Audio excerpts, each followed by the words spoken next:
देख रहे हैं कशिश मीडिया।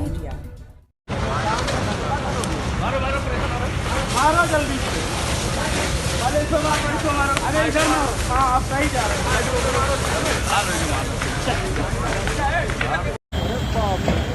कैसे आए लड्डू भैया? अभी कितना अभी तो हमें खुद ही आए।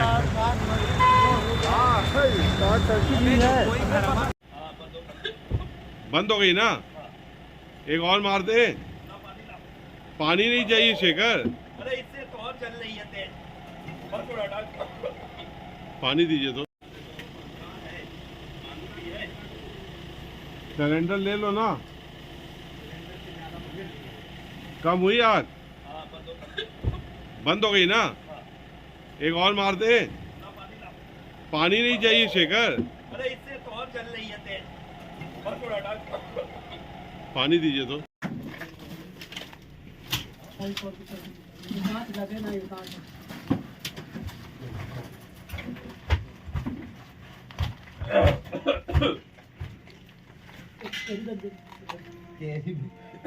तू ऐसे दे मेरे को मकाड़ी में रखा है। ये अपना फोन फोटो टॉर्च दो। शेखर रुमाल नीचे लगता है पकड़ी थी ना।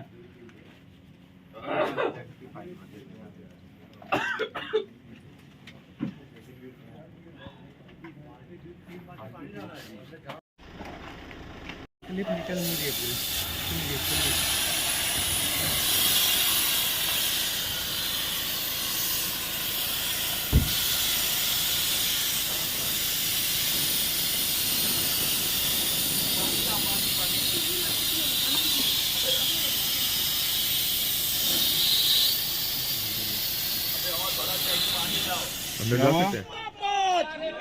राहुल भाई अखिलेश जिंदाबाद।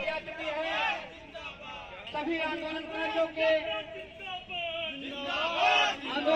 के साथ पटेल जिंदाबाद। अरे यार मत बताओ ना यार, क्या फोटो आएगा, आराम से खड़े हो। कौन ध्यान दे रहा है? भाई यूनियन हॉल पे खड़े अंदर आइए, अंदर आइए।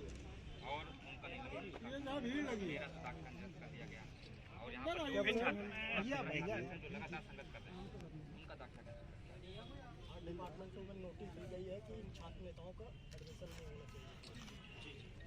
सबसे पहले इस धरने का समर्थन करने समाजवादी पार्टी की क्रांतिकारी विधायिका सिराथू से कौशाम्बी से मैं इस इलाहाबाद विश्वविद्यालय की छात्र संघ भवन के प्राचीर से पीछे आ जाओ भैया, और सभी पीछे आ जाओ और सभी भैया, फोटोग्राफर पीछे आ जाओ। छात्र नेताओं की तरफ से आपका हार्दिक स्वागत और का फीस वृद्धि के खिलाफ आंदोलन 81 दिन से चल रहा है। किस तरह का समर्थन आप आज नैतिक रूप से यहाँ पर देने आई हैं और इनकी लड़ाई को किस तरह से लड़ेंगी आगे?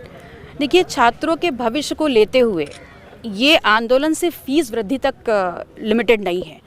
ये आंदोलन इस प्रकार से सोचा जाना चाहिए, परिस्थितियों को इस प्रकार से समझना चाहिए कि चुनौतियां हमारे सामने हैं।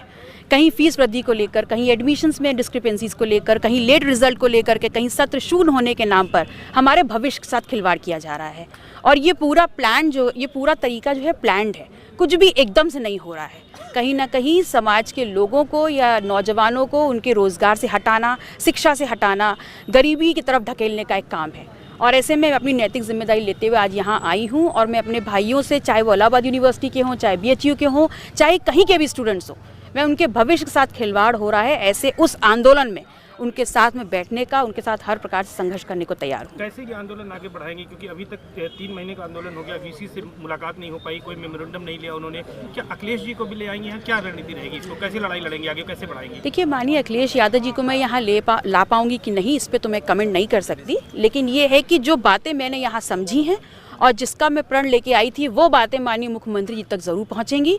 और मैं पूरा भरकस प्रयास करूंगी कि जो छात्र यहाँ आंदोलन में बैठे हैं उनका VC से मुलाकात करवाऊं, ताकि उनके बीच में जो भी प्रॉब्लम्स हैं उसको सॉर्ट आउट किया जा सके। क्या इसको सदन में भी उठाएंगे मामले? अगर मुझे मौका मिला तो निस्संदेह छात्रों के हितों को देखते हुए ये मौका सदन में ज़रूर उठाया जाएगा।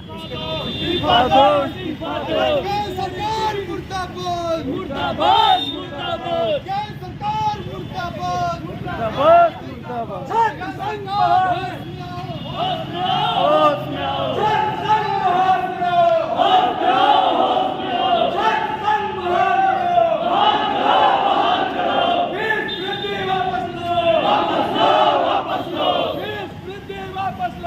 वापस लो, वापस लो, वापस लो, वापस लो, वापस लो, वापस लो, वापस लो, वापस लो, वापस लो, बहाल करो, बहाल करो, वापस लो, वापस लो, तुमको करना होगा, करना होगा, करना होगा, नहीं तो तुमको जाना होगा, जाना होगा, जाना होगा, हाय हाय हाय हाय हाय, यूपी हाय हाय, होश में आओ, यूपी से होश में आओ, होश में आओ, होश में आओ,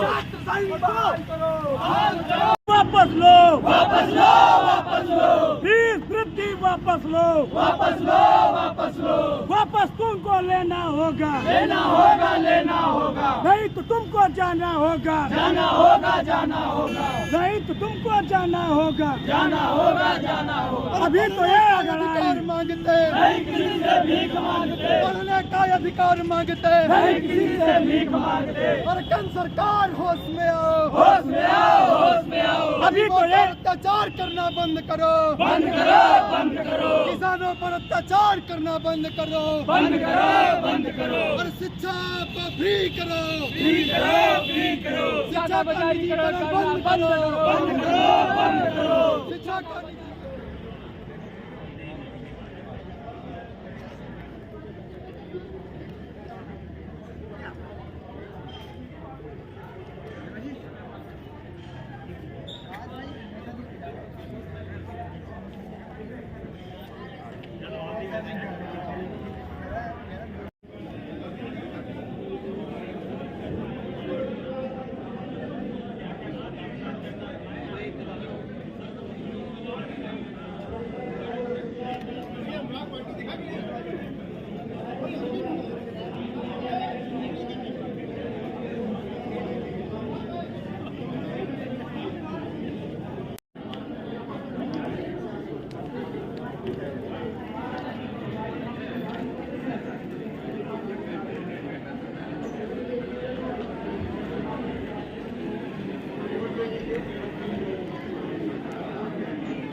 प्लीज कम चालक रहे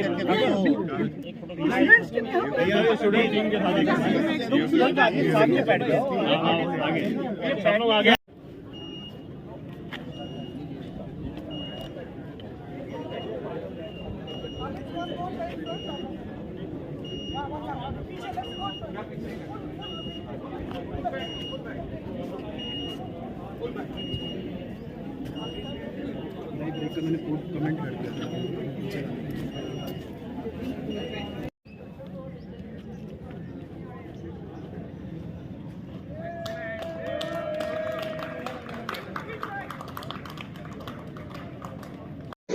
जो आज प्रोग्राम हुआ यहाँ पे, ये कार का हम लोगों ने देखा, इसके बारे में आप क्या कहेंगे? तो इस कार पे मतलब काफ़ी समय से हम काम कर रहे थे। 2018 में इसका सबसे नींव रखी गई थी, इसके हमारे सीनियर के द्वारा, हमारे सीनियर्स के द्वारा इसकी नींव रखी गई थी। उस टाइम हमारे एक सीनियर थे भुवन जाम सर, उन्होंने ये आइडिया 95 बैच को पिच किया था। तो उस टाइम उन्होंने काफ़ी दिलचस्पी दिखाई थी इसमें, और काफ़ी दिलचस्पी दिखाई थी, और उन्होंने बोला कि हम इस मुहिम को सपोर्ट करना चाहेंगे। तो उसके बाद 2020 में इस पूरे प्रोजेक्ट की आइडिया प्रेजेंटेशन हुई, जिसके बाद हमको 12 लाख का MOU साइन किया गया 95 बैच के साथ। उन्होंने हमको 12 लाख की फंडिंग दी। उसके बाद कोविड का ड्राइवरलेस कार है, क्या इस कहेंगे आप इस पे, इस अचीवमेंट में? बहुत बड़ी अचीवमेंट है ये संस्थान के लिए और इस प्रयागराज शहर के लिए और भारत के लिए ये बहुत ही गौरव की बात है कि मोतीलाल नेहरू राष्ट्रीय प्रौद्योगिकी संस्थान के छात्रों ने ड्राइवरलेस कार बनाई। इसका सक्सेसफुल ट्रायल हुआ। फर्स्ट फेज में अभी काफी कुछ जितना टारगेट था सब अचीव कर लिया गया। सेकेंड फेज में कंप्लीट टारगेट को अचीव करेंगे और ये आत्मनिर्भर भारत की तरफ जो भारत सरकार और प्रधानमंत्री जी का आह्वान है उस पर हम लोग पूरी तरह से काम कर रहे हैं। 95 बैच के जो ये क्या इन्वेंट हुआ है ड्राइवरलेस कार की, क्या खासियत है और आगे आने वाले दिनों में इसका क्या असर पड़ेगा भारत पर? देखिए, हमारे इंस्टीट्यूट के लिए बड़े गौरव की बात है कि हमारे फैकल्टीज़ हैं उन लोगों ने स्टूडेंट्स के साथ मिल करके इन कोरोना काल में जो शुरुआत की थी इस ड्राइवरलेस कार बनाने की, उसकी प्रगति आज डेमो हुआ है, जिसमें ये दिखाया गया कार बिना किसी भी ड्राइवर के साथ हम उसको चला सकते हैं। और ये चलाने के लिए जो अभियान शुरू किया गया उसमें करीब 3 साल का समय लगा और ये शुरुआत हुई हमारे प्रोफेसर समीर जी और जितेंद्र जी जो मैकेनिकल इंजीनियर में काम करते हैं उनके आइडिया से और 19 स्टूडेंट्स की मदद से उन्होंने एक ऐसा प्रयास किया कि हम ड्राइवरलेस कार बनाएं और इसको आर्टिफिशियल इंटेलिजेंस के साथ साथ जोड़ते हुए उसको ऐसी चीज़ में कि जो हिंदुस्तान की जो रोड है उस पर वो चल सके। और इसके लिए उनका सहयोग मिला 96 बैच के जो एलुमनाई थे उनकी तरफ से, 95 बैच के एलुमनाई की तरफ से हमें उनका सहयोग मिला। उन्होंने एक गोल्फ कार उन्होंने प्रेजेंट की जो 6 सीटर है और इस गोल्फ कार में उन्होंने कुछ चेंजेस किए और उस चेंजेस की वजह से आज जो हम देख रहे हैं एक ड्राइवरलेस कार बन के तैयार हुई है। इसका भविष्य क्या दिखता है? इसका भविष्य ये रहता है कि फ्यूचर में जो हमारी जो ट्रांसपोर्ट व्यवस्था है उसमें जो हम डिपेंडेंस रहता है ड्राइवरों का वो एक तो खत्म हो जाएगा। दूसरा क्या है, इसमें एक्सीडेंट होने के जो चांसेस रहेंगे वो कम हो जाएंगे, बिकॉज इसमें सेंसर ऐसे लगे हुए हैं कि जिससे हम हर दिशा में आने वाले अवरोधक को पहचान सकेंगे और उनसे बच करके निकल सकेंगे। क्या इस तरीके की सड़कें हैं भारत में? सड़कों का निर्माण हो रहा है। आज ही मैंने एक रोड ट्रांसपोर्ट डिवीजन के जो हेड थे उनसे बात की थी, तो ये हुआ है कि ये जो सड़कें जो बन रही हैं ये कायदे से बन रही है और इनका जो गुणवत्ता है वो पूरे वैश्विक स्तर की। और हम एक बात और करना चाहें, ऐसा नहीं कि इस दिशा में प्रयास नहीं, पूरे विश्व में इस दिशा में प्रयास हो चुके हैं। और एक टेक्सला कंपनी है जो इस तरह की जो सड़कों पे निकाल चुके हैं यूएस में, और उसकी कीमत जो है इस समय $80,000 से ज़्यादा है। अगर हम इसी तरह की कार हिंदुस्तान में अगर सस्ते बना दें जो कि सब लोग अफोर्डेबल है, यही उसका हमारा प्रयास रहेगा। ये जो प्रोजेक्ट है सर, ये मूर्त रूप में आने में कितना समय लगेगा? देखिए, कमर्शियल यूटिलाइजेशन कब तक है? कॉमर्स यूटिलाइज है। अब इसमें क्या है कि हम लोग एक जो हम लोग का प्रोटोटाइप है वो तो बन गया है। अब हम लोग को वेंचर कैपिटलिस्ट की जरूरत पड़ेगी और कुछ और जो कंपनियां जो बसेस बनाती हैं उनसे बात करना पड़ेगा। फिर से लाइक भाई को देता हूं, बहुत बहुत शुक्रिया।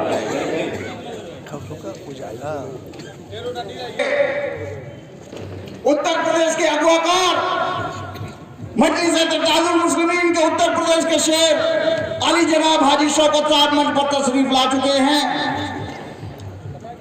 जिस वार्ड में कहना चाहता हूं कि आज मेरा दिल जितना खुश है, आज 2000 से लेकर के 2014 तक की किसी भी कार्यक्रम में इतना मेरा दिल खुश नहीं हुआ करता था। क्यों? उसकी वजह ये रहती थी कि हमारे पीछे जो बैनर लगा हुआ करता था उसमें फलाने यादव, फलाने यादव, फलाने यादव, फलाने यादव, इस तरीके के लोगों का नाम। देखिए, हमारी पार्टी में आवेदन हो रहा है और उसके लिए कोई भी आवेदन कर सकता है, लेकिन अभी तक मेरे जो नॉलेज में है कि उन्होंने कोई आवेदन चुनाव लड़ने के लिए नहीं किया है। अगर वो आवेदन करेंगी तो इंशाल्लाह पार्टी उस पर गौर करेगी। इसमें आवेदन आ रहे हैं, कितनी सीटों पर अब तक आवेदन आए हैं और कितनी सीटों देखिए, अब वो एग्जैक्ट मैं आपको नहीं बता सकता कि कितनी सीटों पर आवेदन आए हैं। रह गया कि आवेदन आ रहे हैं, अच्छी खासी तादाद में आ रहे हैं और पूर्वांचल से भी आ रहे हैं, सेंट्रल यूपी से भी आ रहे हैं। क्योंकि अभी आवेदन जोनल प्रेसिडेंट के पास है, ज़्यादातर अभी प्रदेश कार्यालय को नहीं पहुंचा है। आ जाएगा तो फिर उसकी जो भी तादाद है वो बता दी जाएगी। कल सीएम योगी आए थे प्रबुद्ध सम्मेलन में, उन्होंने अतीक अहमद पर हुई कार्रवाई को लेकर निशाना साधते हुए कहा कि जो भी माफिया स्तरीय कार्रवाई करेंगे उन पर उनकी ज़मीनों को कब्जा करके अधिग्रहण करेंगे और गरीबों को मकान देंगे। इस पर क्या देखते? ये देखिए, सीएम योगी जाहिर सी बात है कि, लेकिन मसला ये है कि इसमें यहाँ पर कानून कहाँ है। यहाँ तो आप अदालत को बालाए ताक रख दिए हैं, कोई केस किसी के ऊपर होता है। भाई जब तक इल्ज़ाम है, जब तक आप कैसा घरों को गिरा दे रहे हैं, लोगों के घरों को गिरा दिया जा रहा है। लेकिन ये एक मखसूस तबके के साथ हो रहा है ना, अफसोस इस बात का है।